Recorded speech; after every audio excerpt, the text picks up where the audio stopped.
Magandang umaga, ngayon po ay araw ng Martes, May 14, 2024 at update po muli sa lagay ng panahon. Ayon po sa Pag-asa, easterlies ang nakakaapekto ngayon sa ating bansa. Ito po ay mainit na hangin na nagmumula sa dagat Pasipiko. Walang bagyo o low pressure area na namamataan sa loob at labas ng ating Philippine Area of Responsibility.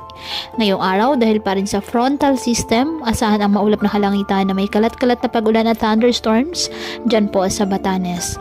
Habang sa nalalabing bahagi ng ating bansa kasama na ang Metro Manila, generally maliwalas ang panahon, may init at malinsangan, maliban na lamang sa tsansa ng mga localized thunderstorms dahil pa rin po sa easterlies. Kaya patuloy pa rin po natin na pinag-iingat ang ating mga kababayan sa banta pa rin ng mga posibleng pagbaha at pagguho ng lupa, lalo na kapag may malalakas na ulan, at ugaliin po na magdala palagi ng payong o kahit anong panangga sa ulan.